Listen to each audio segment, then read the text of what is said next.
بسم اللہ الرحمن الرحیم. السلام علیکم ورحمۃ اللہ وبرکاتہ.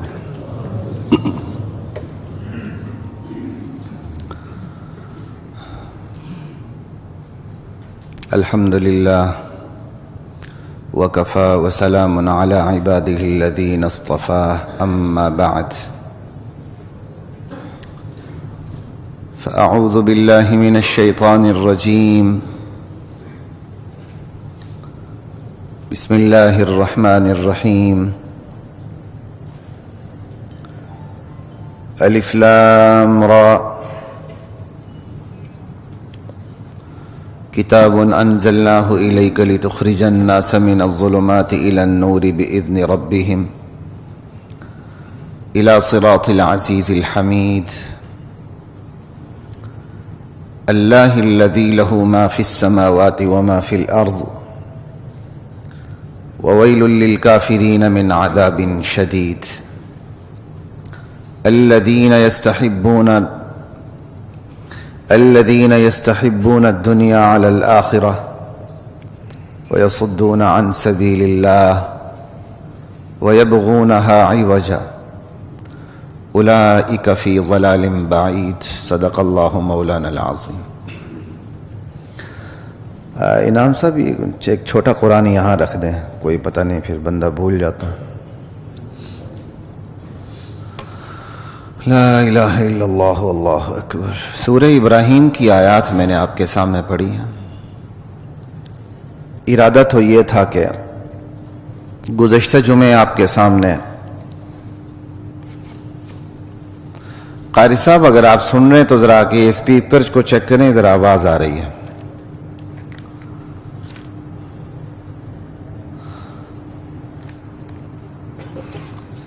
گزشتہ جمعے میں نے آپ کے سامنے جو بات کی تھی وہ ربوبیت اور عبادت کے حوالے سے بات کی تھی کہ ان دونوں کا آپس میں تعلق کیا ہے. ارادہ میرا یہی تھا کہ میں اسی عنوان کو لے کے آگے چلوں گا، کچھ تھوڑا سا اس میں مزید ایڈ کر دوں گا، لیکن وہ مجھ سے نہیں ہو سکا. لیکن خواہش ہے کہ کسی وقت میں ربوبیت اور عبادت پہ ضرور بات کروں دوبارہ. آج آپ کے سامنے میں نے سورہ ابراہیم کی آیات پڑھی ہیں.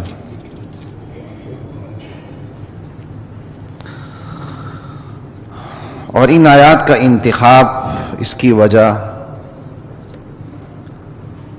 کہ مسلسل 2 رکوع جو چل رہے ہیں ابتدائی،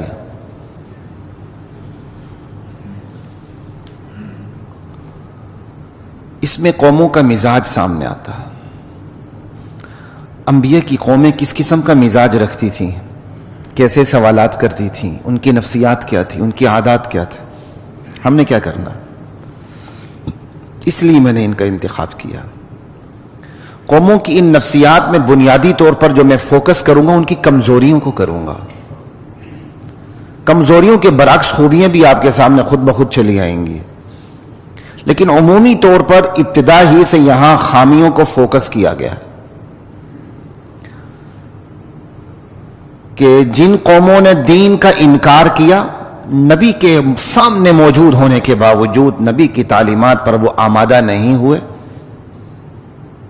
آخر ان کے اندر وہ کون سی خامیاں تھیں جس کی بنیاد پر وہ دین کی طرف نہیں آ سکے.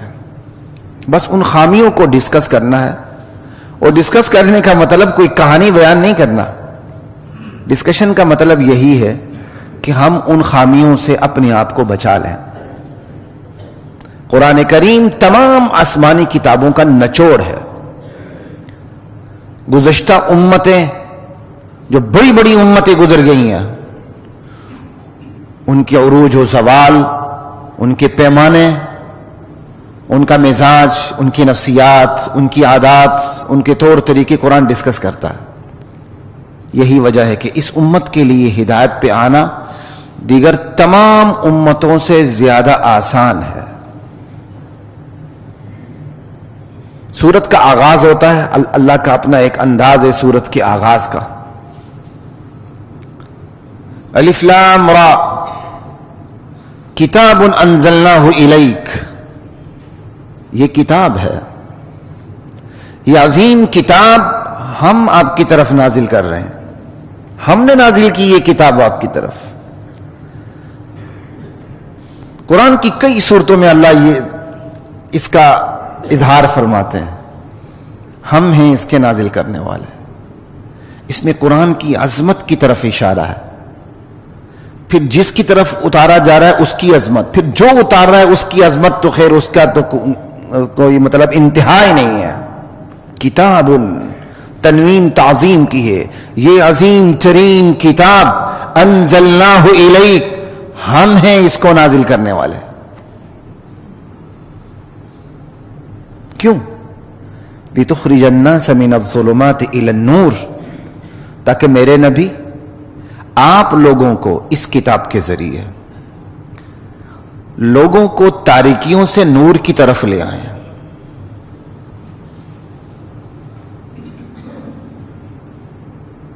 لیکن آگے کہہ دیا بِإِذْنِ رَبِّهِمْ، تاریکیوں سے جو نور کی طرف لانا ہے یہ صرف اور صرف پروردگار کے اذن اور اس کی توفیق سے ہے.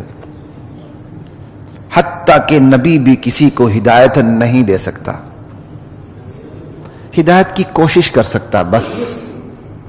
نبی کے ہاتھ میں بھی ہدایت کی کوشش ہے. وَمَا عَلَيْنَا إِلَّا الْبَلَاغُ الْمُبِينَ، نبی بھی واضح طور پہ پیغام کو پہنچاتا ہے، لیکن ہدایت کسی کے دل میں ڈالنا یہ پروردگار کی توفیق سے ہے. بس اللہ توفیق دیں ہدایت مل جاتی ہے، اللہ توفیق نہ دیں. امام الانبیاء کی مجلس میں بیٹھے ہوئے امام الانبیاء کو پوری زندگی دیکھنے والے کافروں کو ہدایت نہیں ملی، دور سے آنے والوں کو مل گئی. یہ صرف رب کی توفیق سے ہے. اور رب کی توفیق، اس کا قانون کیا ہے؟ اللہ کی جو ہدایت ہے، اس کی جس کو توفیق ملتی ہے، اس کا قانون اللہ کے ہاں یہ ہے، اللہ بن مانگے ہدایت نہیں دیتے،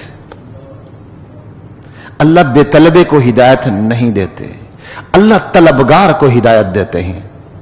بس یہ اللہ کی توفیق کا قانون ہے.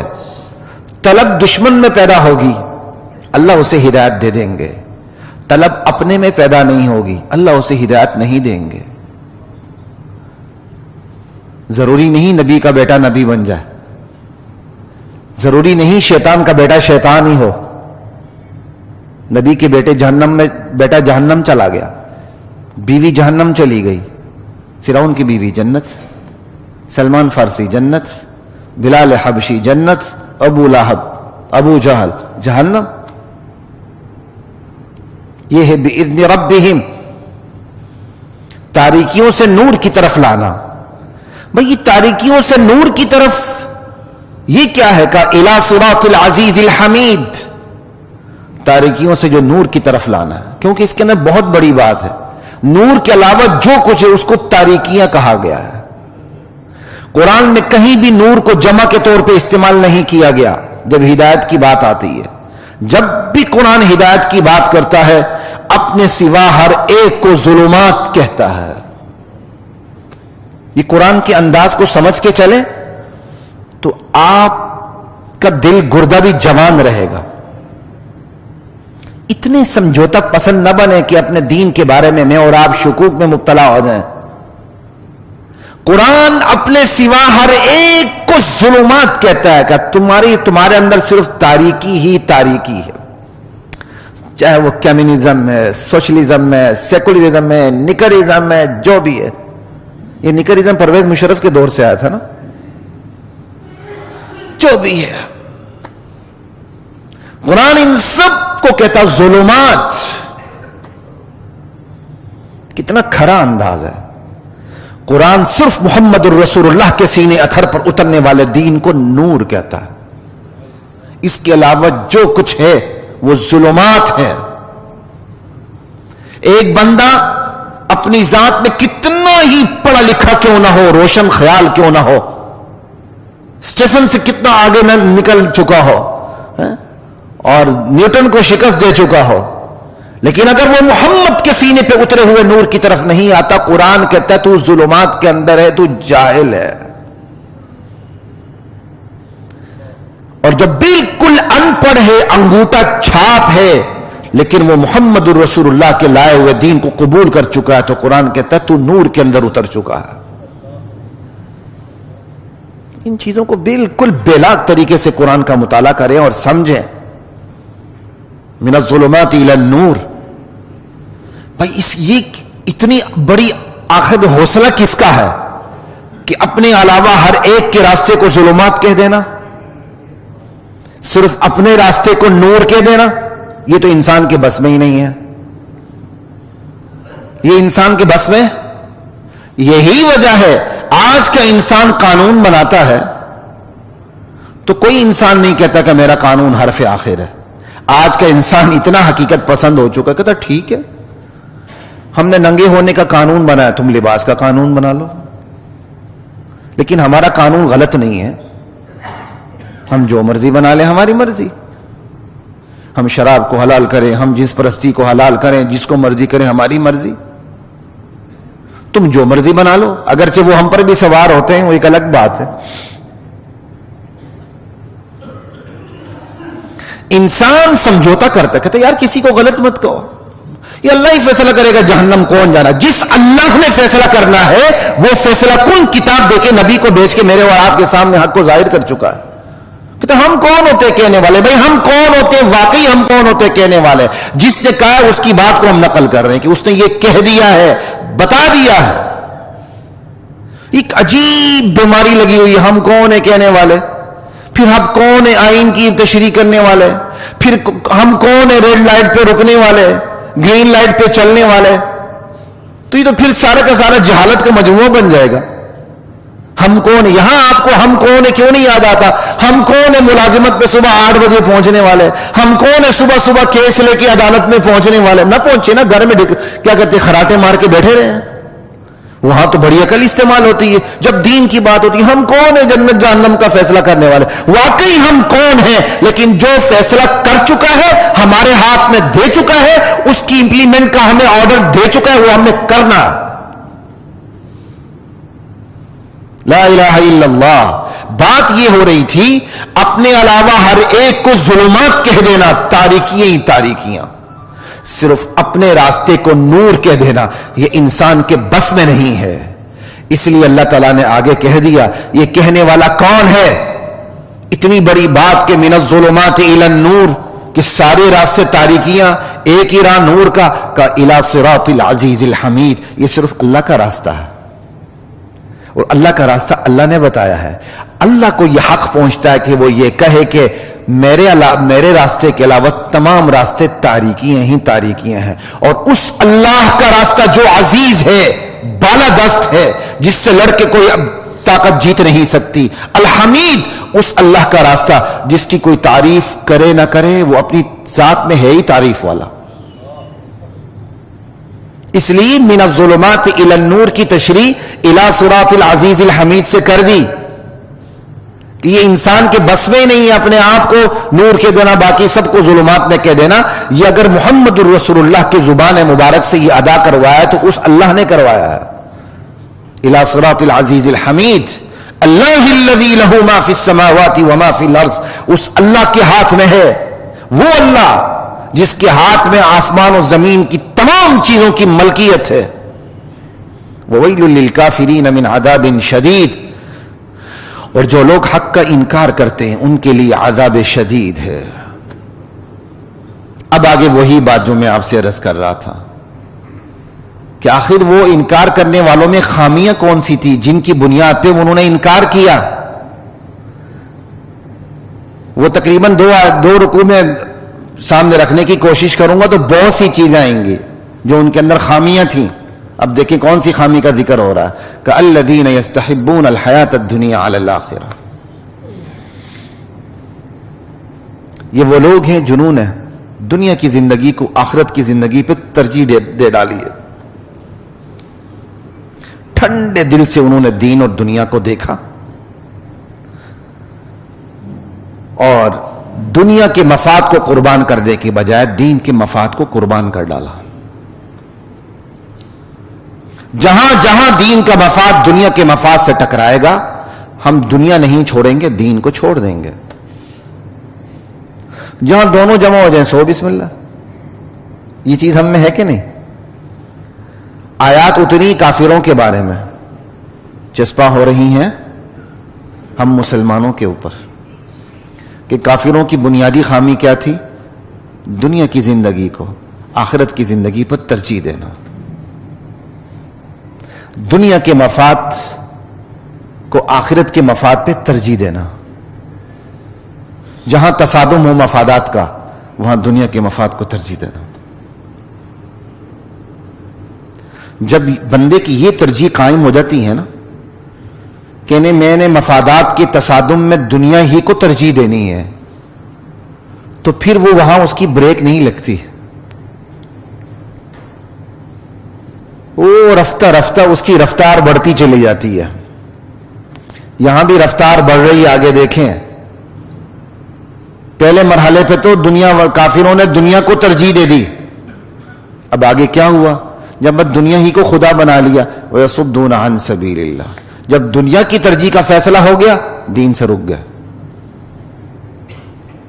کیونکہ پہلے فلسفی قائم ہو گئی نا کہ بس یہ دنیا ہے، اسی کے لیے ہم نے سب کچھ کرنا. تو اگلا قدم نتیجے کے طور پہ خود ہی آ گیا. وَيَصُدُّونَ عَن سَبِيلِ اللَّهِ، اور وہ یوں دین سے رک جاتے ہیں دنیا کو ترجیح دے کے. صرف رکتے نہیں ہے، تیسرا قدم، کیونکہ اس کا دوسرا ترجمہ بھی ہے، دین سے لوگوں کو روک دیتے ہیں. پہلے ترجیح دے ڈالی، دین سے رک گئے، پھر اوروں کو بھی دین سے، اپنے قول عمل کردار سے، اپنی سوسائٹی سے، اپنی انوائرمنٹ سے لوگوں کو بھی روک دیا. پھر چوتھا قدم کیا ہے؟ وَيَبْغُونَهَا عِوَجًا، دین میں کجی تلاش کرتے ہیں. دین ہمارے مطابق ہو جائے، دین ہمارے مطابق ہو جائے. یہ نہیں کہ ہم دین کے مطابق ہو جائیں، دین ہمارے مطابق ہو جائے. یہ چار بڑی بیماریاں کافروں کے بارے میں ہیں اور چشمہ مسلمانوں پہ ہو رہی ہیں. دنیا کو ترجیح دینا، دین سے رکنا، دین سے روکنا، دین میں کجی تلاش کرنا. اب مجھے اور آپ کو انہونا سن تو نہیں لگ رہا، کوئی انہونی بات نہیں ہے.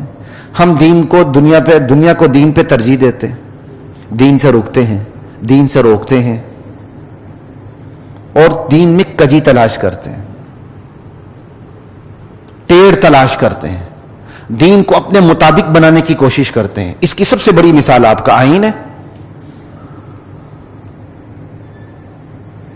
بڑی مشکل سے ضیاءالحق نے اٹھا کے 8ویں ترمیم کے ذریعے قرارداد مقاصد کو آئین کا حصہ بنا دیا، پریمبل سے اٹھا کے اس کو آرٹیکل بنا دیا.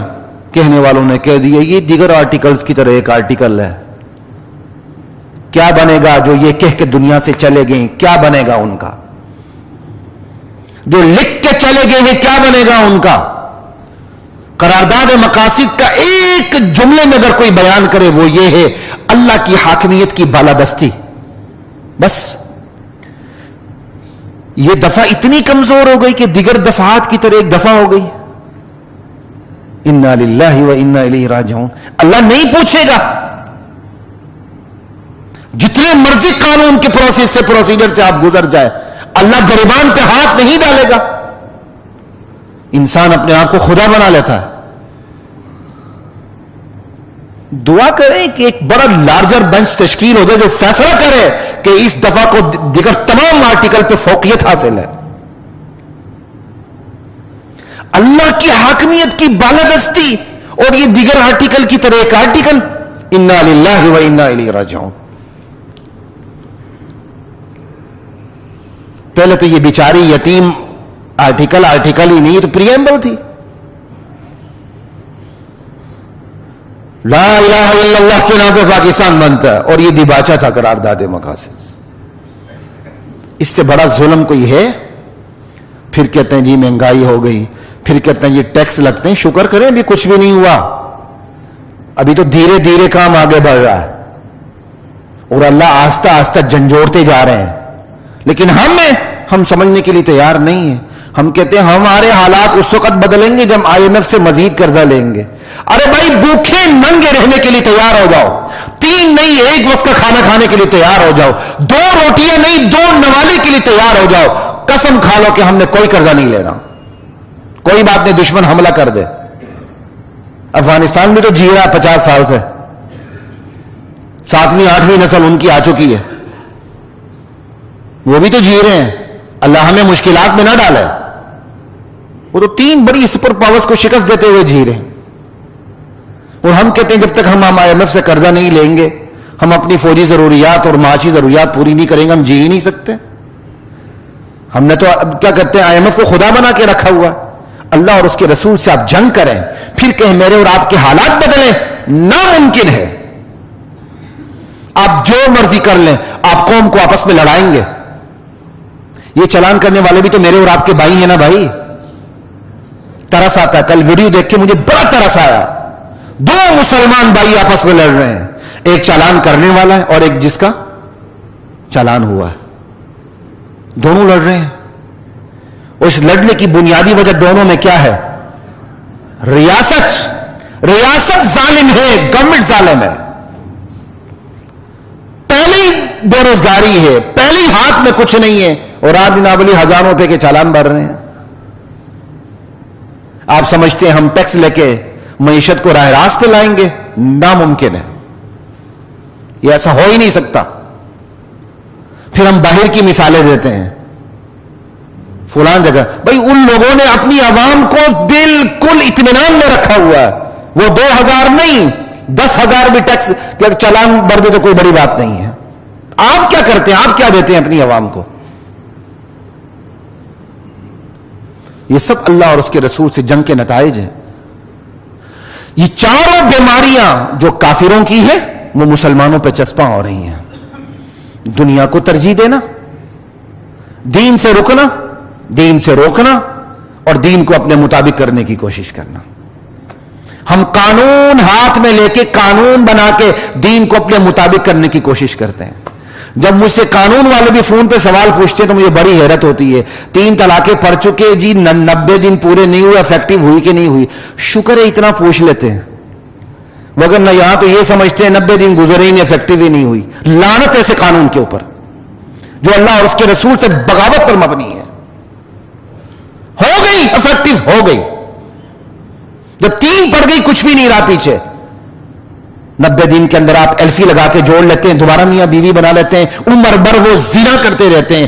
ایسے کیس کو لینا بھی حرام, ایسے کیس کے اوپر فیس لینا بھی حرام, ایسے کیس کے لیے میاں بیوی کا جانا بھی حرام. مجھے تعجب ہوتا ہے اسلامی سیاسی جماعتوں پر جو اسلام کا نعرہ لگاتی ہیں, اللہ ان کو توفیق دے, لیکن یہ جو قانون کے اندر یہ سکم ہے, اس کے خلاف کوئی ایک جماعت توانا آواز اٹھانے کے لیے تیار نہیں ہے. اور ہمارے وکلاء بھائی جو دین کے نام پر ہیں, اپنے کالے کوٹ کے حوالے سے ہر چیز کی قربانی دینے کے لیے تیار ہے, خدا کے لیے اس پہ کھڑے ہوں.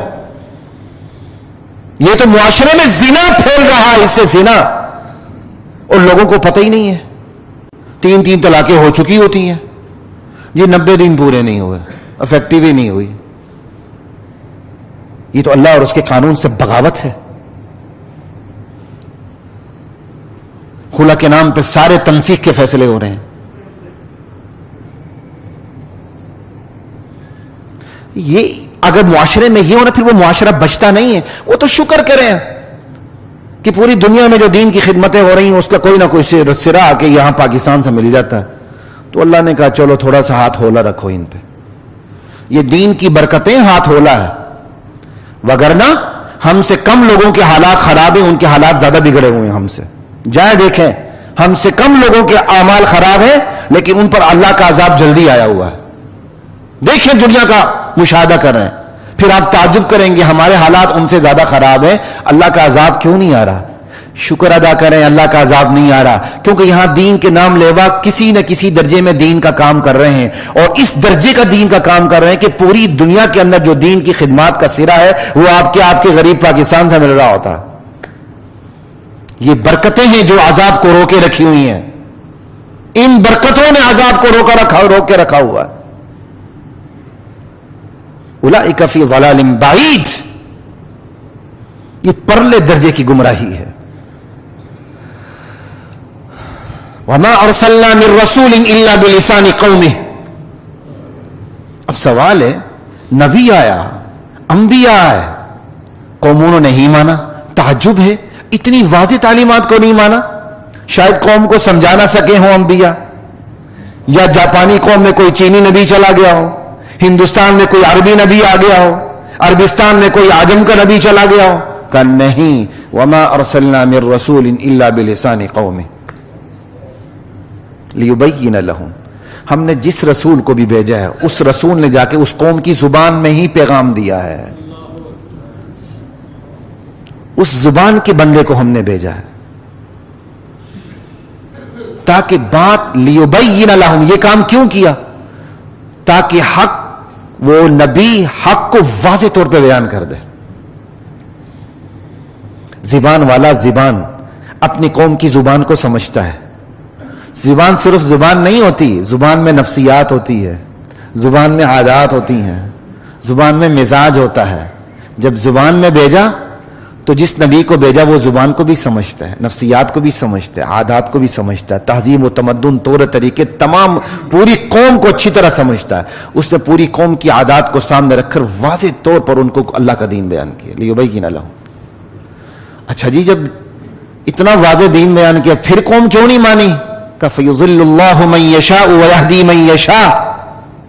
ہدایت پہ آنا، ہدایت سے بھٹک جانا، یہ تو اللہ نے اپنے ہاتھ میں رکھا ہے. اللہ جسے چاہے گمراہ کر دے، جسے چاہے ہدایت پہ دے دے. وَهُوَ الْعَزِيزُ. ہدایت پر اور ضلالت پر بالادستی اس کی ہے. وہ چاہتا ہے ہدایت ملتی، وہ نہیں چاہتا ہدایت نہیں ملتی، بلکہ وہ ہدایت کی کتاب سے دوسروں کو گمراہ بھی کر دیتا. تو پھر ہمارا کیا قصور ہے؟ کہ الحکیم، وہ اللہ اپنی اس بالادستی کو اندھا دھن استعمال نہیں کرتا ہے. جس کے بارے میں فیصلہ کرتا ہے نا اس کو ہدایت ملنی چاہیے، وہ اس کا مستحق ہوتا ہے تو فیصلہ کرتا ہے. اور جس کے بارے میں فیصلہ کرتا ہے نا کہ اس کو ہدایت نہیں ملنی چاہیے، وہ ہدایت نہ ملنے کے استحقاق پیدا کر لیتا ہے تو اس کو ہدایت نہیں دیتا. یہ الحکیم، حکمت. قرآن کا ایک ایک لفظ ایک دوسرے سے جڑا ہوا ہوتا ہے. خدا اپنی بالادستی کو اندھا دھن استعمال نہیں کرتا.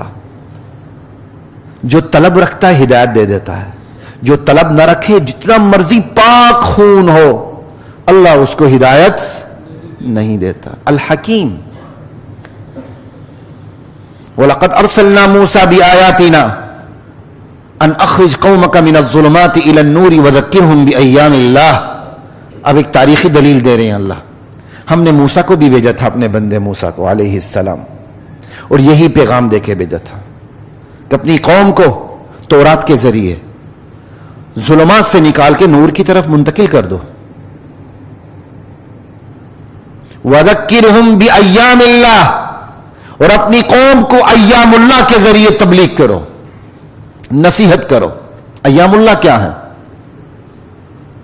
ایام اللہ وہ یادگار دن جن سے قوموں کے عروج و زوال وابستہ ہیں. ایام اللہ وہ یادگار تاریخی واقعات.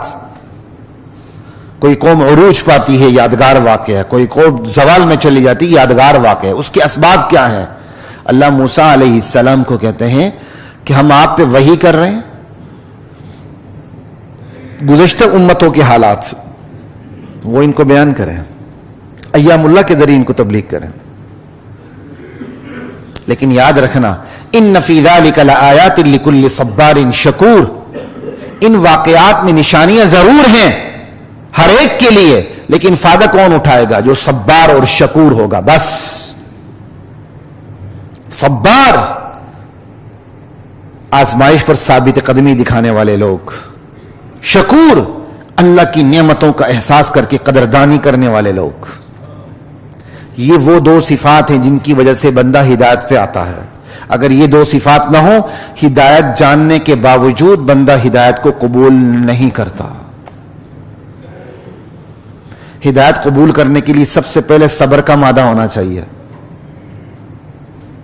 اللہ نے آزمائش میں ڈال دیا، بندہ صبر سے کام لے، اس آزمائش سے اسی طریقے سے نکلے جو طریقہ اللہ اور اس کے رسول نے بتا دیا ہے. اور ایک بہت بڑی آزمائش کیا ہے؟ اپنی انا سے نیچے اترنا.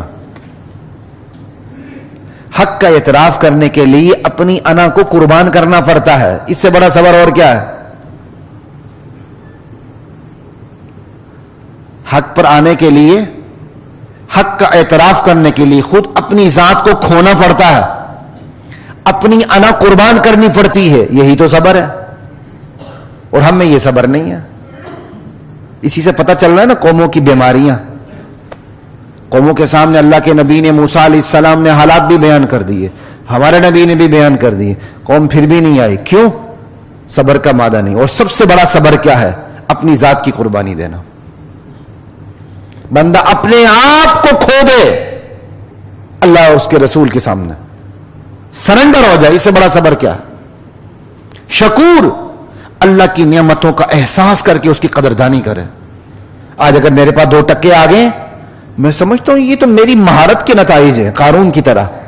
انما اوتیتہ علی علم عندی، یہ تو میرے پاس سے میں معاشیات، میں نے تو اکنامکس پڑھی تھی، میرے باپ دادا تاجر تھے، میں تو ان کے ساتھ بیٹھا ہوں تو اتنا مجھے کچھ ملا ہے. شکور، اللہ کی نعمتوں کا احساس کرنے کی، ان کی قدردانی کرنا. وَإِذْ قَالَ مُوسَىٰ لِقَوْمِهِ، موسیٰ علیہ السلام اپنی قوم سے کہتے ہیں اذکروا نعمت اللہ علیکم، اللہ نے جو نعمتیں تم پر نچھاور کی انہیں یاد رکھا کرو. اذ انجاکم من آل فرعون، دیکھو بنی اسرائیل، اللہ نے تمہیں آل فرعون کے عذاب سے نجات دی.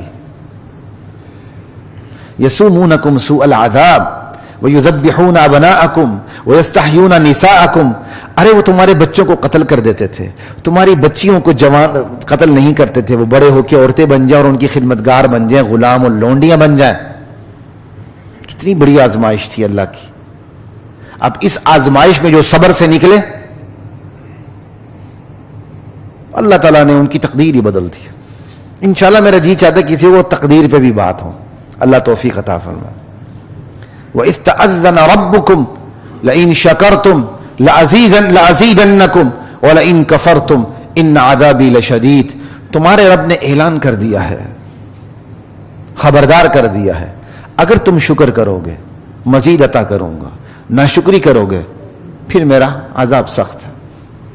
وَقَالَ مُوسَىٰ إِن تَكْفُرُوا أَنتُمْ وَمَنْ فِي الْأَرْضِ جَمِيعًا فَإِنَّ اللَّهَ لَغَنِيٌّ حَمِيدٌ. موسیٰ علیہ السلام نے اپنی قوم سے کہا میری قوم تم سب کے سب ناشکر بن جاؤ، تم ہی نہیں زمین پہ رہنے والا ہر بندہ اللہ کا ناشکر بن جائے. اللہ کو کوئی پرواہ نہیں. اللہ بے نیاز ذات ہے، الحمید، اللہ اپنی ذات میں آپ حمد والا ہے، کوئی تعریف کرے یا نہ کرے اس کی. یہاں تک موسیٰ علیہ السلام کی بات ختم ہو جاتی ہے. اب آگے وہی کفار مکہ ہیں، ان سے مخاطب ہوا جا رہا ہے.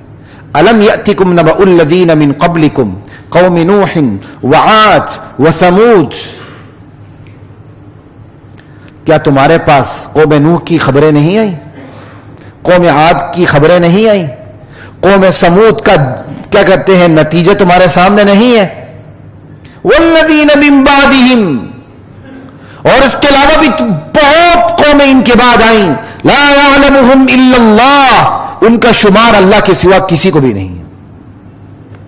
اس آیت پہ تھوڑا سا غور کیجیے گا، میں ایک بات کی طرف آپ کو لے جانا چاہ رہا ہوں، پھر میں آگے چلتا ہوں. اللہ کہہ رہے ہیں الم یأتکم نبأ الذین من قبلکم قوم نوح وعاد وثمود والذین من بعدہم، کیا تمہارے پاس قوم نوح کی خبریں نہیں پہنچی، قوم عاد کی، قوم سمود کی، اس کے بعد بھی بہت سے قوموں کی جن کا شمار صرف اللہ کو کوئی جانتا ہی نہیں ان کو سوائے اللہ کے. اس کا مطلب دنیا میں قوم سمود کے بعد ایسی بڑی بڑی قومیں بھی آئی ہیں جن کا شمار اللہ کے سوا کسی کو. اب وہ کون سا بندہ جو ہمت کرے کہ حضور کا نسب آدم علیہ السلام تک ثابت کر کے دکھا دے؟ درمیان میں تو قومیں ہی غائب ہیں جن کا شمار اللہ کے سوا. یہ قرآن کی آیت پڑھ رہا ہوں آپ کے سامنے. مزے مزے کی میٹھی باتیں کرنا سب کو آتا ہے، ہم بھی کر سکتے ہیں، لیکن میں کبھی بھی ایسا نہیں کرتا. جو بات ہے دلیل کی بنیاد پہ، دلیل کے زور پہ آپ کے سامنے رکھتا ہوں. اللہ کہتے ہیں قوم سمود کے بعد ایسی قومیں آئی ہیں جن کا شمار میرے علاوہ کسی کے پاس نہیں ہے، اور ہم حضور کا نسب جا کے 60-70 آدمیوں کے بعد آدم علیہ السلام سے ملا دیتے ہیں. یہ دنیا اتنی مختصر آ گئی تھی. حضرت ابن عباس رضی اللہ عنہما صاف واضح طور پہ فرماتے ہیں حضور کا نسب عدنان تک صحیح ثابت ہے، اوپر نسب بیان کرنے والے جھوٹ بولتے ہیں۔ حضور کے نسب کے 3 سلسلے، ایک عدنان تک، اسماعیل علیہ السلام تک، آدم علیہ السلام تک۔ سیرت النبی کے موضوعات پر جو کتابیں ہیں ان میں یہ شجرہ نسب ہے، اور عدنان سے اوپر جو شجرہ نسب ہے اس میں اختلاف ہے، کوئی کیا نام بتاتا ہے، کوئی کیا نام بتاتا ہے، کہیں کوئی سکے پہ کہیں کیا ہے۔ کوئی ایک تاریخی کتاب ایسی نہیں ہے جو یقینی طور پر بتا سکے کہ یہ شجرہ نسب ہے۔ ہم بیان کر دیتے ہیں، اور قرآن کی آیت ہے قوم سمود کے بعد ایسی قومیں گزری جن کو اللہ کے سوا لا یعلمہم الا اللہ، انہیں کوئی نہیں جانتا سوائے اللہ کے۔ خیر، جاءتہم رسلہم بالبینات، یہ تمام رسول قوم کے پاس بینات لے کے آئے۔ بینات کیا ہے؟ واضح تعلیمات۔ بینات کیا ہے؟ واضح تعلیمات پر دلائل۔ بینات کیا ہے؟ معجزات۔ یہ تینوں چیزیں بینات کے اندر داخل ہو جاتی ہیں۔ جاءتہم رسلہم بالبینات فردوا ایدیہم فی افواہہم، قوموں نے جیسے ہی بینات کو سنا، واضح تعلیمات کو سنا، بجائے ماننے کے حیرت سے اپنے منہ پہ ہاتھ رکھتی ہو، یہ بھی تعلیمات ہے؟ یہ تو ہمارے آباء و اجداد کی تعلیمات کے بالکل بغاوت پر مشتمل ہے۔ بلکہ صرف اپنے منہ پہ ہاتھ نہیں رکھا، فردوا ایدیہم فی افواہہم، انبیاء کے منہ پر ہاتھ رکھ دیا، انبیاء کی آواز کو دبانے کی کوشش کی کہ خبردار ایسی تعلیمات ہمارے معاشرے میں بیان کرنے کی تمہیں اجازت نہیں ہے۔ یہ ہے، میں ان آیات میں فوکس کر رہا ہوں قوم کی خامیوں کو، اس لیے باقی تفصیلات سے میں قطع نظر اسی پہ میں فوکس کر کے بات کر رہا ہوں۔ دینی تعلیمات کو روک دینا، بیان کرنے کی اجازت نہ دینا، یہ کافر قوموں کی بیماری رہی ہے، اور یہ بیماری آج ہمارے اندر بھی ہے۔ آپ لوگ خوش قسمت ہیں، دین آپ کے سامنے بیان ہوتا ہے، وگرنہ عرب ممالک بھی ایسے ہیں جہاں لکھا ہوا پرچہ آتا ہے۔ بھائی لکھے ہوئے پرچے سے پھر وہ بندے کو کیوں بٹھاتے ہو؟ ایک ٹیپ ریکارڈر ہی لگا دو یار، کیوں اس کو تنخواہیں دے کے، ریٹائرمنٹ دے کے، پینشن دے کے، گاڑیاں دے کے؟ وہاں کے باہر کے امام خطیب تو گاڑیوں میں، ڈرائیوروں میں پورا پروٹوکول ان کو ملتا ہے، کیوں یہ خرچہ کرتے ہو؟ ممبر پر کاغذ ہی رکھ دو، زیادہ تکلف کرنا تو ٹیپ ریکارڈر چلا دو۔ ضرور مولوی صاحب کے منہ سے وہ باتیں نکلوانی ہیں، مولوی صاحب کا منہ اتنا مقدس آ گیا کہ وہ باتیں اس کے منہ سے نکلیں گی تو پنپیں گی۔ آپ نے اگر اس کے ہاتھ میں دینا ہی ہے، اسی بات کرنے کی اجازت نہیں دینی، تو پھر کاغذ ہی رکھ دو ممبر کے اوپر۔ لا الہ الا اللہ۔ اب تو ایسے ممالک بھی ہیں جہاں پورے شہر میں ریکارڈڈ اذان چلتی، ریکارڈڈ مشین کے ذریعے پورے، اور یہ ہمارے لوگ بڑی تعریف کرتے ہیں۔ خدا کے بندو، یہ خدا کے، اللہ کے دین کے شاعر کے ساتھ مذاق ہے۔ یہ ہر مسجد کی اپنی اذان ہوگی، اور اس مسجد کے اوقات کے مطابق اپنی اذان ہوگی، کیوں؟ ہر مسجد کی اپنی، محلے داروں کی اپنی ایک تقاضے، اپنی ریکوائرمنٹ ہوتی ہے۔ یہ ساری دین کو دبانے کی چیزیں ہیں۔ فردوا ایدیہم فی افواہہم، قوموں نے نبیوں کے منہ پہ ہاتھ رکھ دیا، خبردار بولنے کی اجازت نہیں ہے۔ وقالوا انا کفرنا بما ارسلتم بہ، کہا تم جو کچھ لے کے آئے ہو ہم انکار کرتے ہیں۔ اب جب قوم کے سرکردہ لوگ اس طرح انکار کریں گے تو جو نچلا طبقہ ہے وہ متاثر نہیں ہوگا۔ قوم کا وزیر تعلیم جب کہے گا اسلامیات کے علاوہ ہر چیز ہم انگلش میں پڑھائیں گے، نچلا طبقہ متاثر نہیں ہوگا۔ پھر وہ فیصلہ کہاں گیا؟ کسی کو کوئی چیز نظر نہیں آتی، اندھیر نگری ہے۔ وَإِنَّا لَفِي شَكٍّ مِّمَّا تَدْعُونَنَا إِلَيْهِ مُرِيبٍ، اور ہم الجھن میں ڈالنے والے شک میں مبتلا ہیں جس دین کی طرف تم ہمیں بلاتے ہو۔ اس پہ تھوڑی سی توجہ دیں، شک پہ۔ قوموں نے نہ صرف بیزاری کا اظہار کیا بلکہ ایک اعتراف بھی کر ڈالا، تم جس دین کی طرف ہمیں بلاتے ہو ہم اس دین کے بارے میں ایسے شک میں مبتلا ہیں جو ہمیں الجھن میں ڈال رہا ہے۔ تھوڑا سا آپ دیکھ لیں، جہاں بیزاری ہے وہاں اعتراف بھی ہے. کیوں؟ یہ دین کی خصوصیت ہے. جب یہ دین کی دعوت اٹھتی ہے تو معاشرے میں کھلبلی ضرور مچتی ہے. انکار کرنے والے، مخالفت کرنے والے بھی اس شدت اور انکار کے ساتھ مخالفت تو کرتے ہیں، لیکن انہیں دعوت بھی نظر آتی ہے، دعوت کی دلیلیں بھی دکھتی ہیں، کھری کھری باتیں بھی دکھتی ہیں، اور دعوت کی زبان پر لبیک کہنے والے نظر بھی آتے ہیں. دائی کی بے داغ سیرت بھی نظر آتی ہے، اور دائی کی دعوت پر لبیک کہنے والوں کی زندگیوں کا انقلاب بھی انہیں دکھائی دیتا ہے. ان کی پاکیزہ زندگی اور پاکیزہ اعمال بھی دکھائی دیتے ہیں. ایسے میں پھر بے چین رہتے ہیں. یار ہم مخالفت تو کر رہے ہیں لیکن اندر سے ان کے دل کا اطمینان ختم ہو جاتا ہے. اللہ کے داعیان کو بے چین کرنے والے خود چین سے محروم کر دیے جاتے ہیں. چونکہ وہ اطمینان قلب نہیں رہتا تو اعتراف کر رہے ہیں کہ اے نبی جس دین کی طرف تم ہمیں بلا رہے ہو وہ ہم ایسے شک میں پڑے ہوئے جو ہمیں چین لینے نہیں دیتا.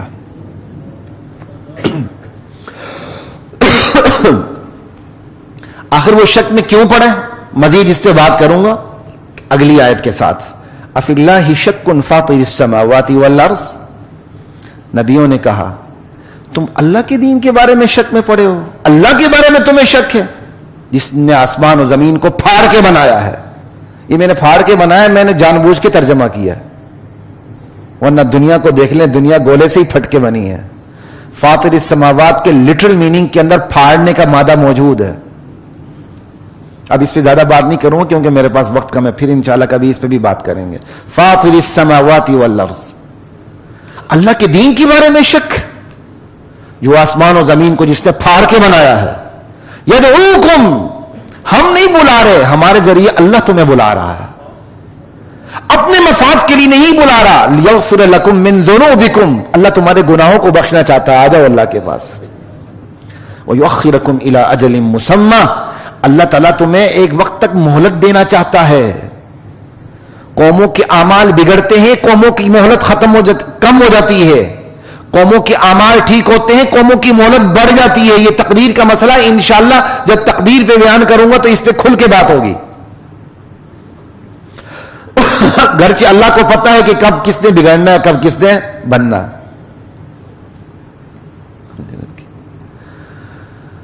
اب قوم نے کیا جواب دیا ذرا دیکھیں، کیونکہ رسولوں نے سوال کیا تم اللہ کے بارے میں شک کر رہے ہو، آخر اس شک کی وجہ کیا ہے؟ ذرا شک کی وجہ خود قوموں سے سنیں. کہا ان انتم الا بشر مثلنا، ہماری شک کی وجہ یہ ہے، ایک تو تم ہمارے معاشرے کے ایک عام انسان ہو، اور دوسری بات تريدون ان تصدونا عما كان يعبد آباؤنا، عام انسان ہوتے ہوئے تم ہمیں ان بڑوں کی عبادت سے پیروی سے روک رہے ہو جو ہمارے قوموں کے بڑے تھے. تو کیا مطلب ہو گیا؟ اس پہ تھوڑا سا غور کریں. قوم موازنہ کر رہی ہے، جب نبی کی دعوت کسی قوم میں آتی ہے نا، وہ نبی اس قوم کا کوئی ایسا بڑا نہیں ہوتا سردار عمومی طور پہ، وہ ایک شریف انسان ہوتا ہے مگر ایک عام انسان ہوتا ہے. اس کے ساتھ تاریخی عظمتیں کم ہی وابستہ ہوتی ہیں.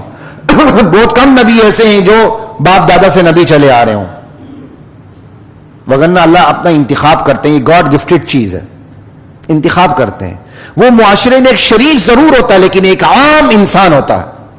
جب اس کی دعوت نازل ہوتی ہے اور اس کے ذریعے جب امت تک دعوت پہنچتی ہے تو قوم پھنس جاتی ہے. جب قوم نبی کے دین کو دیکھتی ہے تو دلائل کا زور نبی کے ساتھ نظر آتا ہے، لیکن ہجوم بھیڑ تاریخی شخصیات کے ساتھ وابستہ ہوتی ہے. یعنی قوم درمیان میں پھنسی ہوئی ہے. ایک طرف نبی کا دین ہے جو اپنے اندر دلیل کا زور رکھتا ہے، اور ایک طرف آبائی شخصیات ہیں، تاریخی اور علاقائی اور قومی شخصیات ہیں جن کا اپنا ایک زور ہے. اب قوم اس کے درمیان پھنس جاتی ہے. وہ آبائی دین کو چھوڑ بھی نہیں سکتی، اور جو نبی کا جو دین ہے جو دلیل کا زور رکھتا ہے اس کی وجہ سے بے اطمینان بھی رہتی ہے. اور یہ خود قوم نے بیان کر دیا کہ ہم تمہاری بات اس لیے نہیں مانتے، تم ہمارے معاشرے کے ایک عام انسان ہو اور روک کن سے رہے ہو؟ بڑوں سے روک رہے ہو۔ آج یہی بیماری ہمارے اندر ہے کہ نہیں؟ کوئی ہمارے سامنے حق بیان کرے تو ہم حق کے ساتھ حق بیان کرنے والے کو بھی دیکھتے ہیں۔ کوئی مشہور ہے تو فوراً آمادگی پہ اتر آتے ہیں، کوئی مشہور نہیں ہے 10 بار سوچتے ہیں۔ سب سے پہلے ٹھیک ہے بیان کرنے والے کو بھی دیکھنا چاہیے، لیکن سب سے پہلے خود بیان کو دیکھنا چاہیے۔ حدیث میں ہے یہ نہ دیکھو کون کہہ رہا ہے، یہ دیکھو کیا کہہ رہا ہے۔ سب سے پہلے تو یہ دیکھو خود اس کی بات میں وزن ہے کہ نہیں ہے۔ قوموں نے وزن کس کو دیا؟ دلیل کو نہیں دیا، آبائی دین کو دیا۔ کیوں؟ آبائی دین کے ساتھ تاریخی عظمتیں ہوتی ہیں، اور نبی کے دین کے ساتھ اس وقت تاریخی عظمتیں نہیں ہوتی جب نبی سامنے ہوتا ہے۔ آج ہمارے نبی کے ساتھ تاریخی عظمتیں وابستہ ہیں 1400 سال کی، لیکن اس وقت تو نہیں تھی نا۔ بنو ہاشم کے ایک یتیم تھے، ملازم تھے، زراعت کرتے تھے، بکریاں چراتے تھے، کوئی گود میں لینے کے لیے تیار نہیں تھا، اماں حلیمہ نے گود لیا تھا آخر میں جا کے۔ لیکن سارا دلیل کا زور محمد کی طرف تھا صلی اللہ علیہ وسلم۔ اللہ یوں قوموں کو امتحان میں ڈالتے ہیں کہ اس نے دلیل کا زور قبول کرنا ہے یا اپنے رواج کا، کسٹم کا زور قبول کرنا ہے۔ لا الہ الا اللہ۔